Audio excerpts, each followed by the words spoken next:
and literary house party with me, Kate Helm, Kate Harrison. I am doing these house parties for a bit of fun of a lunchtime, but also because I have written a book called The House Share, which is all about how it can go really badly wrong when you are living with people that you're not related to and who may be holding all sorts of secrets. So over the next 10 days, I am going to be chatting to some of your favourite writers about their house share experiences and also get a little insight of what they are like to live with and how their books are informed by maybe some of the experiences that they've had in the past. And today is an extra special day as well, because today my book is actually published. The House Share is out today.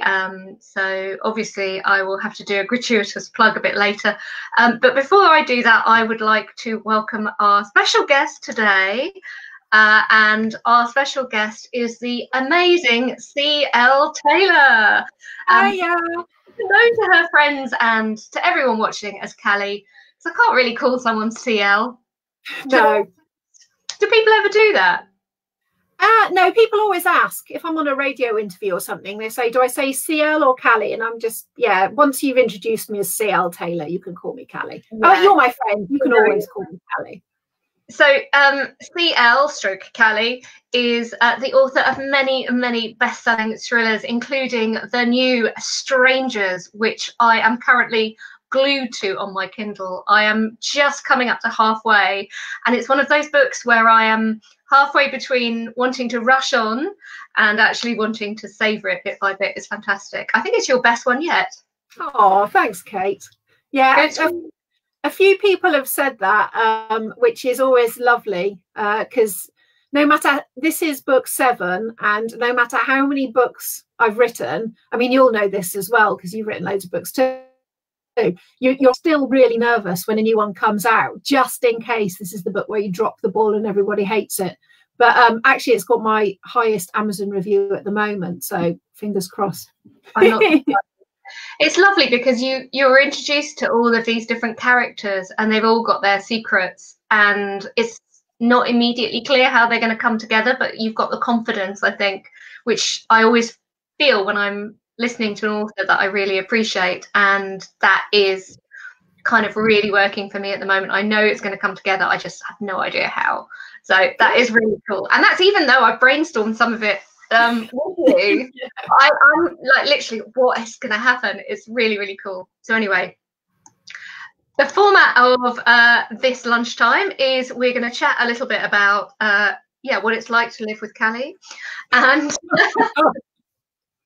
and also we're going to play the Cellar Game. And the Cellar Game is where I have asked each one of our writers to come up with 3 possible housemates, and we're going to find out in a little while which of those housemates they would like to have in the kitchen, which they would like in the bedroom, make of that what you will, and which they would really like to lock in the cellar. And if anyone is watching would like to play it along and would like to guess, so we have got 3 housemates here. We've got Sandy Toksvik, we've got Gemma from Towie, and we've also got Marie Kondo. So Callie has chosen these, but we don't yet know which one of those is for which location, and we're going to find that out as we go through the show. So I'm going to hide those people now. First of all then, Callie, what do you think you're like as a housemate? Oh, well, hopefully I'm better than I was when I was younger, because I'm pretty certain I know I was a bit of a nightmare. As a youngster in my 20s and early 30s, I was really messy. And my flatmates always used to say that I used to build a nest around wherever I was sitting, and it'd be referred to as Callie's nest. One flat share I lived in with a bunch of lads, actually. I think I shared with 4 lads and me. I was the messiest person in the house, and they got so fed up with me not doing my washing up that they used to take all of my plates where I just left them in the kitchen and put them in my food cupboard. So I'd come to make my dinner and then all my dirty plates were there. I like to think that I've got better since then. I do still like to make a nest because I like crafting. So I tend to have a corner of the living room where I'll have scissors and wool and embroidery, and it becomes like my little corner. Messiness, I don't now leave my dishes for days. I've got a partner and a child, and I am better. But I saw your thing with Rowan yesterday, and she said that she's messy, and yeah, I just have like a natural messiness, but every now and then it gets too much and I just go on a mad spree, and my partner's like, what are you doing? And I'm tidying. The house is so cluttered, it's so messy, and then I just go mad, and then it slowly builds up. But the more busy I am, the more messy I get, because who's got time for tidying up when you've got a book to write? So exactly, until you reach the really hard bit of a book. Yes. When suddenly all forms of housework, even the ones you would never consider before, become utterly irresistible and incredibly urgent. Yeah, I did that the other weekend. I suddenly absolutely had to steam clean the kitchen floor, you know, because I had a book to write. And the other day I decided to go through, I was supposed to be writing. I'm in my study. There's tons of books everywhere. Loads of them are proofs. And I was just like, I'm never going to read them all. I know, I'll go through every single book in my study, looking for all the proofs, and I'll put them in a box outside the front of my house for other people to take. So, you know, that wasted a good hour. I can always find something to do that isn't writing. Sometimes it's cleaning the house, but there's loads of other things I can procrastinate. Yeah, no, I can totally relate to all of that. So yeah, it's a weird thing, writing, in that it's on one hand it's the thing that we do because we love doing it, but on the other hand it becomes the thing that you will do whatever you can think of to avoid. Yeah, it's starting is the worst thing. I think, I mean, loads of writers say this. They'll put off starting, and then I find I have about 20 minutes after I've sat down.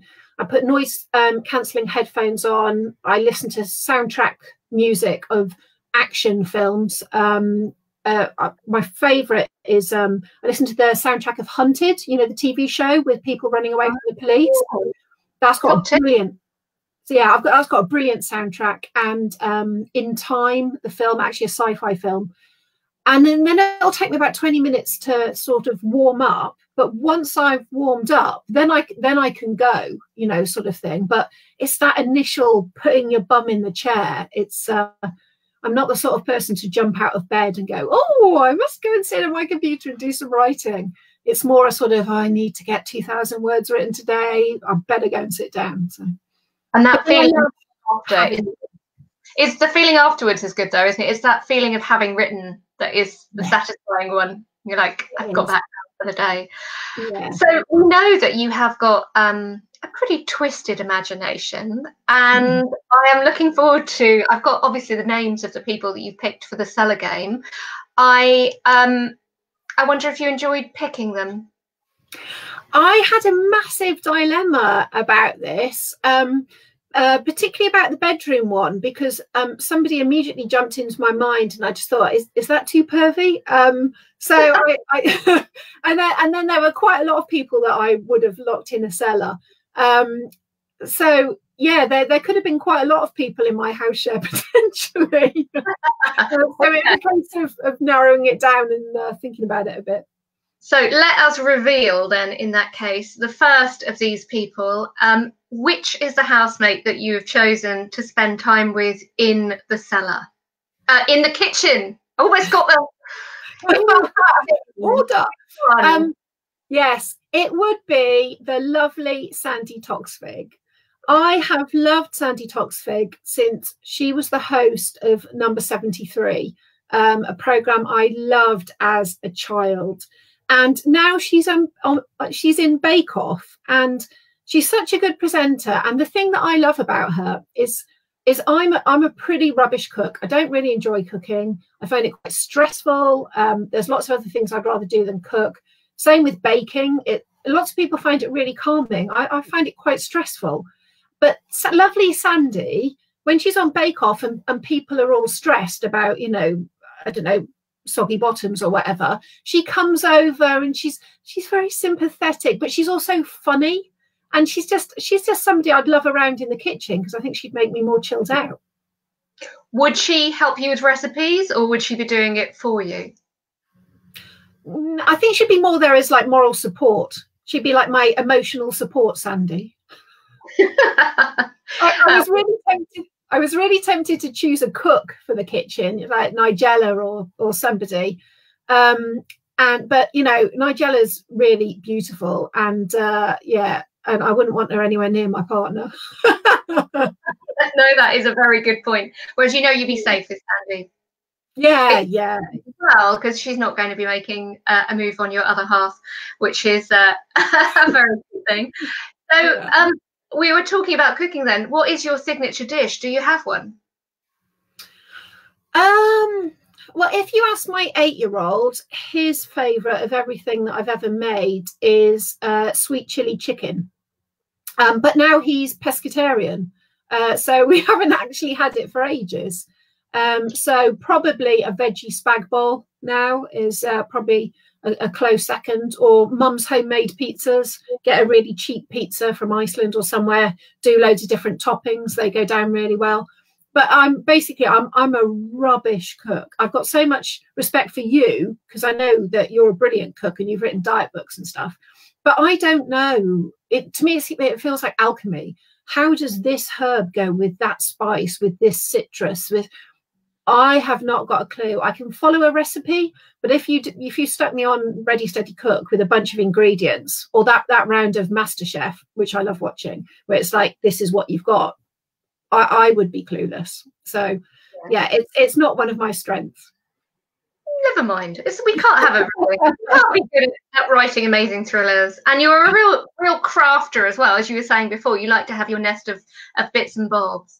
I've got William is saying here, look, nobody remembers Sandy Toksvig doing the sandwich quiz. I remember the sandwich quiz.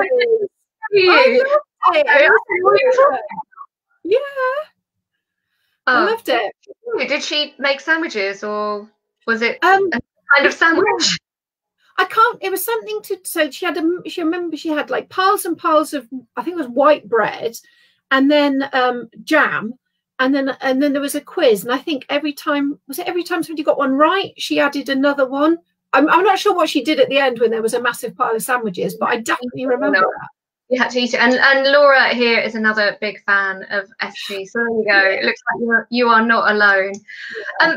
If we return to this issue of being a housemate, obviously you're not maybe specialising in the cook. What about your fridge raiding tendencies? What would be the one thing that you would nick from the communal fridge, or that other people would nick of yours? I would absolutely nick the cheese. I am a cheese fiend, and I have, for sure, apologies to any past housemates, snuck a little slice off the slab and wrapped it back up in cling film, or however it is.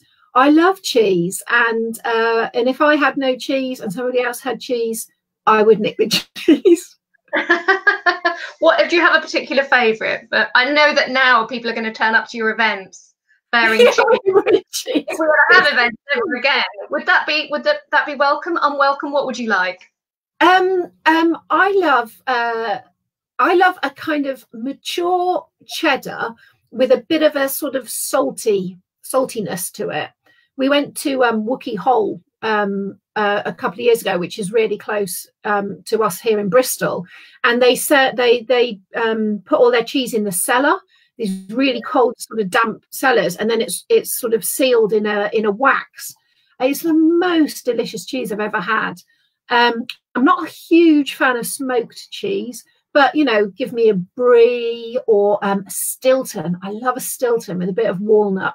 Oh, I'm gonna have to get some food after this. I'm hungry as well. I'm mentally weighing up the cheese I've got in my fridge, thinking as it's publication day for me, I'm entitled to all the cheese. Yeah, so that's definitely the thing. Right. So, having thoroughly discussed the kitchen side of things, let us get the cellar game pictures back up again. So the next question is, which of these 2 remaining cellar stroke housemates would you be picking for the bedroom? Okay, this is the one where I had the real dilemma, because my first thought was I'm going to get Jason Momoa and put him in the bedroom. But, you know, that's a bit cheesy. So instead, I decided to go for Marie Kondo, because I am so messy and unorganized. And basically, the idea of sorting through my sock drawer or my pant drawer or my jumpers and working out what finds me joy and then folding them in certain ways, that's not a job I want to do on my own. I'm going to need support with that. Marie Kondo is the absolute queen of tidying. So if she could please go into my bedroom, sort out my stuff, sort out my partner's stuff, I would be a happier person. So yeah, Marie Kondo in the bedroom, and probably the rest of the house too. Yeah, I like your thinking, definitely. Although, don't you think it would be really hard to live up to? Oh yeah, I would be rubbish at keeping it going, and I'm pretty certain my partner, you know, if he'd done the washing, would just dump it in the drawer on top of all the carefully folded whatever. So yeah, it would never last. But you do feel good after a clear out on the rare occasions that I have done one. And then you open your wardrobe and it's not like bursting out at you. It's a bit like, you do feel calmer. It's just very stressful doing it at the time. So yeah, she'd be a good support to talk me through it. That sounds like a very good idea. And I kind of feel like she might be quite happy actually in your cupboards, to live in your cupboards in between times. It's all very ordered. They would now be there and you could just kind of open, Marie. Yeah. Like, thinking about that, maybe she's somebody we want on our cellars actually, so we could just get her out. That's not very fair on poor Marie. Yeah. But there we go. Now we have got a couple of updates here. So William has explained what happened in the sandwich game. She if they got the questions wrong. So there we go. This is a man who knows. Thank you very much for the update. And I've also got a little update here from Alison that you will like. Just read my first C.L.TAYLOR book, The Lie. Wow, it was fab. Starting The Missing now. Oh, thanks, Alison. I'm really glad you enjoyed it. So I'm glad that gives us a very nice segue from bedrooms into books. So your books, how much do you take into account or do you picture when you're building your characters? Because your characters are really real and they feel like people we want to spend time with. Do you think about where they live and how they live when you're building them in your head? Yeah, the home and where somebody lives is really important. I mean, the main thing I do is think about somebody's past before I do anything, really, so I can build up who they are, what they're afraid of, what their hang-ups are, what they want, what insecurities that they have, all those kind of things. And in Strangers in particular, it did really matter about the homes that these people live in, because the 3 characters are all strangers. And a lot of the action in the book takes place in their homes. So we've got Alice, who is, she's 46. She's been divorced for 2 years. She's got a 20-year-old sister, a 20-year-old daughter, who does live with her most of the time, but keeps going off to see her boyfriend. Then we've got Gareth, who's 49. He's a security guard. He lives with his mum, who's got dementia. And then we have got Ursula. Ursula's 32, and she's a kleptomaniac. She's also a courier, but something really dark happened in her past that means that she now steals to get rid of stress. It's a way of dealing with stress. She goes to the local shopping centre and she steals things from the shop where Alice works. And actually, Ursula gets kicked out of her house share where she lives with her friend Charlotte and Charlotte's boyfriend, because she can't stop stealing. She steals things from both of them and their friends. And then she finds herself in a situation where she's looking for somewhere to live. And the only place that she can live is in a house share with her landlord, Edward. And Edward is a very strange man. And I just love the idea of taking somebody. I mean, Ursula has no comfort zone. You know, she's not had a home for several years because of this thing that happened in the past. So throwing her in with Edward, a complete stranger, is going to make anybody feel kind of wrong-footed and awkward. And I've done it myself. I've lived with strangers several times during my life, and it's always a bit weird as you get to know them and figure out whether you've made a massive mistake or not. Yes, and I mean the strangers in this book are pretty strange. I mean, they. Yeah. I love them because what I think you're doing so well, and as I was saying at the beginning, I'm halfway through, and I just think that they are quite odd. They all have their odd little quirks. They're really interesting people, but still you manage that trick, which is quite hard, of making them relatable. And I think especially Ursula, I just love reading. I mean, she gets chucked out because she's really hard to live with, and then when she moves into this new place, and you kind of feel almost sorry for the person that's going to have her live there because you know what she's been up to, but then suddenly the sympathy shifts completely and you're like, okay, what is going on here? Yeah, I think there are, with Ursula particularly, she was such a fun character to write because she's 6'3" and she's very socially awkward. And she does have this thing that happened in her past that she feels really guilty about. And on the surface, you'd think, why on earth would I like a kleptomaniac shoplifter? But then you kind of get to know her a bit better and you understand her. And actually, she's very kind. And she wants to protect people. And that kind of side of her comes out in the story.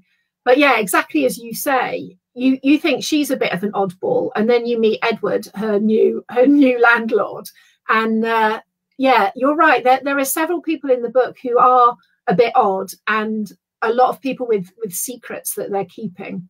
But it's fun to write characters like that, because I always try to make my characters flawed, and I always try to give them good qualities as well. But Ursula is definitely my most unusual character so far, and that's why she was so much fun to write. She's really fun to read as well. I'm loving them all. We are going to go to the cellar game again now, so there's no prizes for guessing, given the fact we have already put Marie in the bedroom and we've put Sandy in the kitchen, who is going to end up in the cellar. But what are you going to do to this final housemate?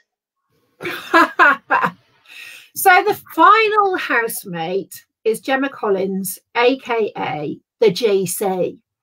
Now, I really liked Gemma when she first came on Towie because she's a bigger woman. I'm a bigger woman, and in fact, I have actually bought some clothes from Gemma Collins's website. But this whole GC thing drives me insane. She seems to use it as an excuse for bad behaviour. Like, oh, it's the GC. No, Gemma Collins, it's you acting up and being inappropriate. So I would lock Gemma Collins in my cellar every time she started to do that "it's the GC" thing, and rid her of all social media, because that's what feeds it, I think. She thinks the worse she behaves, the more her followers are going to love it. But I was very disappointed in her for not lasting out in the I'm a Celebrity jungle. And yeah, I can't abide diva-ish behaviour. And whenever she does that, it just drives me insane. So she'd have to be locked in the cellar. But you're not talking about putting her there for absolutely forever then. It's more of a naughty step. Most definitely a naughty step. Whenever she pulls the GC diva behaviour, in the cellar you go. I think that seems absolutely fair enough.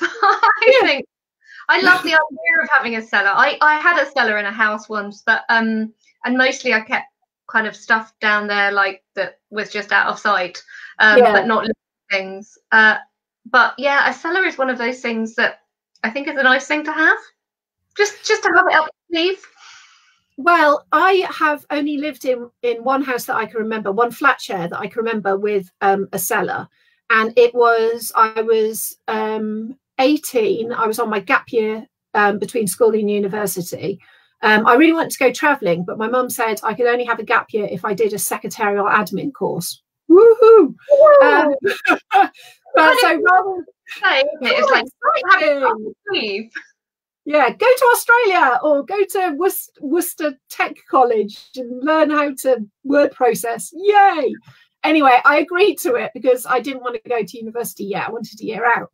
So I shared a house with my friend and her parents, and for a bit, and I got kicked out for being too messy because I kept leaving crumbs on the kitchen surface that the cleaner had to wipe away. So I'm thinking maybe Ursula's a little bit based on me. Anyway, I then moved in with some strangers. There was an advert in the paper. That's how I used to do things in the days before the internet.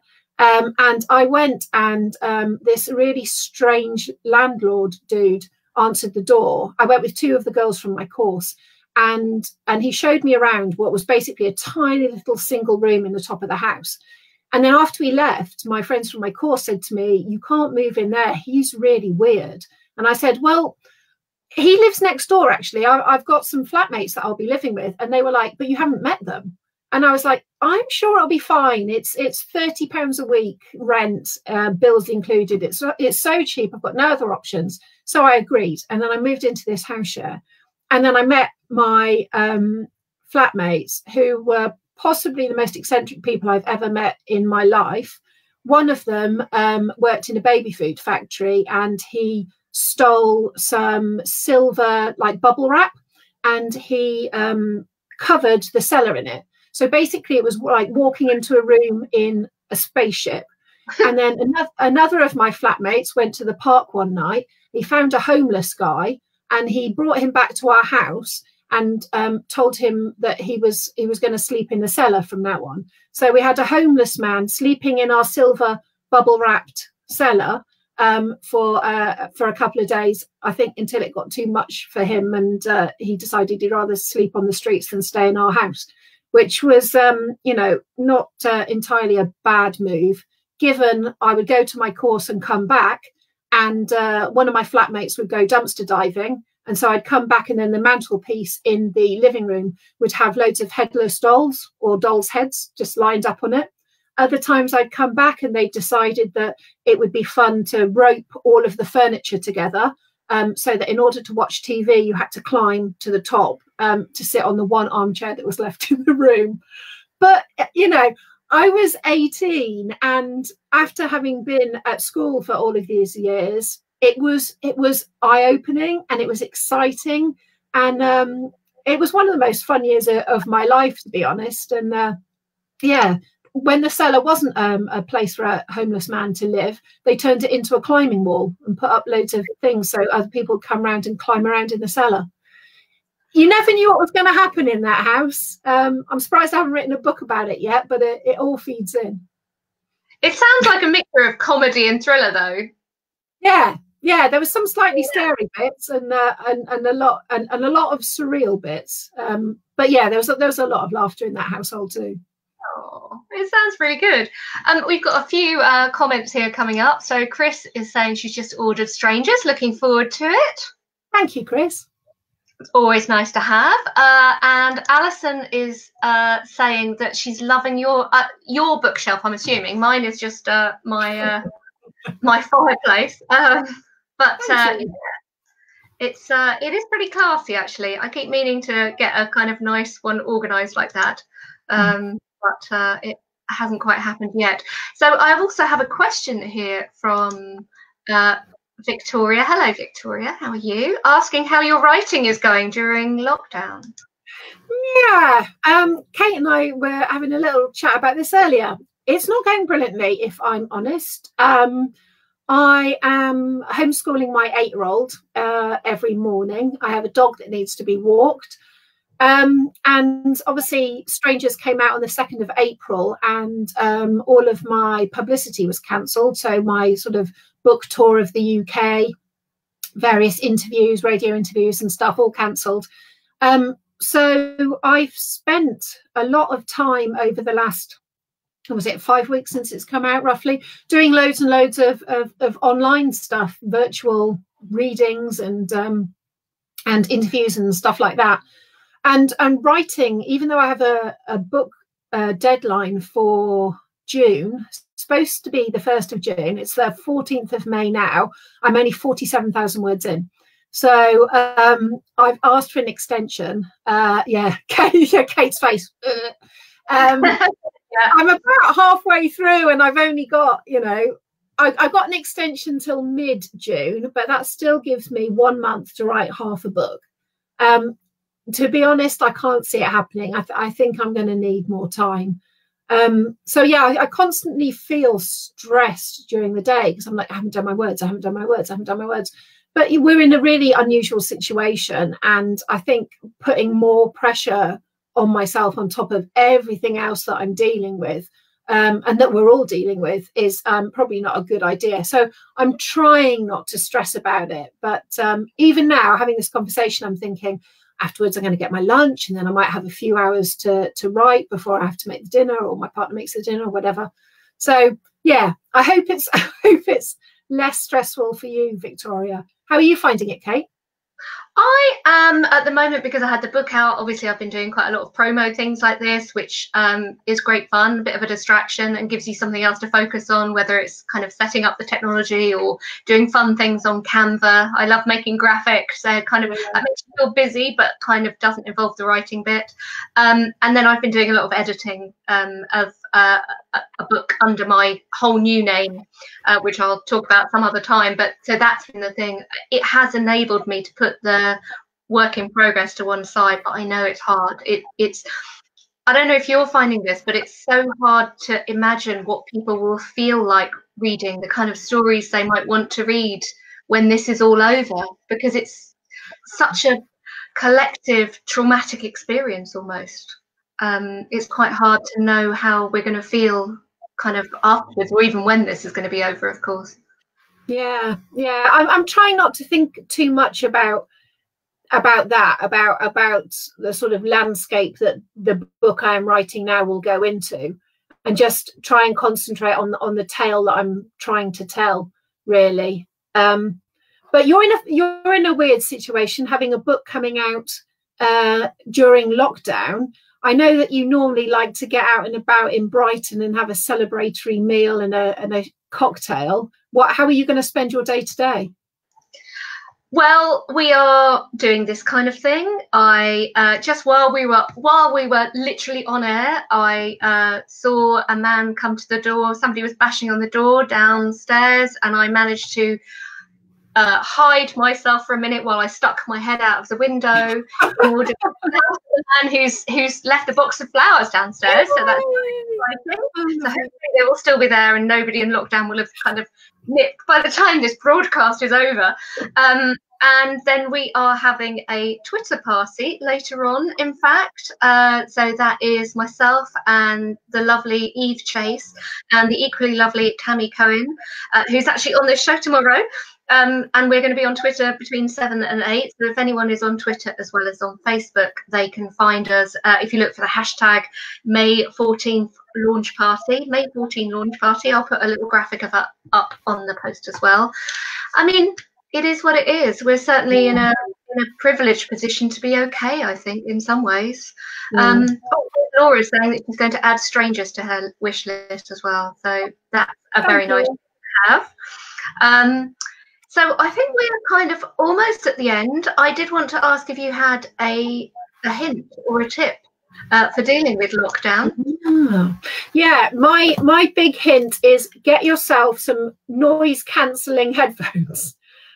These are my savior. If I'm in my office and I'm listening to music, it blocks out the rest of the house and the dog and delivery men banging on the door. If I'm downstairs, because they're Bluetooth, I can listen to music, and I can block out my son playing Fortnite.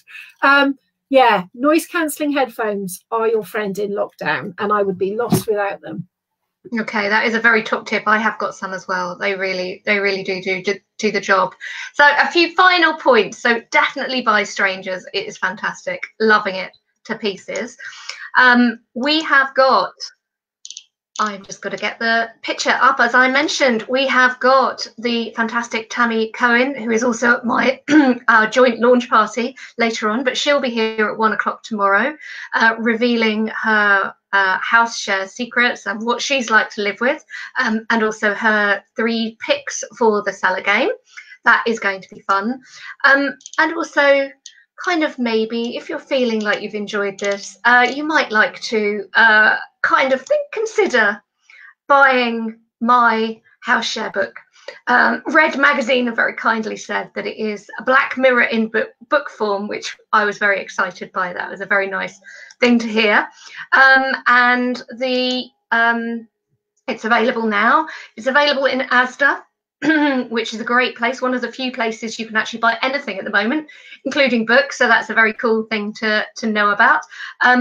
Amazon, for reasons best known to themselves, are saying that it is out of stock right now, but you can buy the ebook there, and you can also buy it from Waterstones online or the Book Depository, and I'm sure that Amazon will actually find it in their warehouse. It is there. It has been sent to them. They're just being a little bit strange at the moment about that, but kind of you get hold of it somewhere, and just it would be lovely to share the love, and also to share the love about this particular podcast or broadcast, which is also going to be available on YouTube to stream afterwards. So yes, if you have enjoyed our house share literary party, then do tell the world. Thank you so much to Callie for being here for my second one. It's given me a real buzz on publication day to have a writer I like and admire as part of things. And thank you for everyone who's come. And yeah, I look forward to seeing more people here tomorrow. And thank you very much for being a house guest, whoever it is, and wherever you've been watching. Bye for now. Thank you.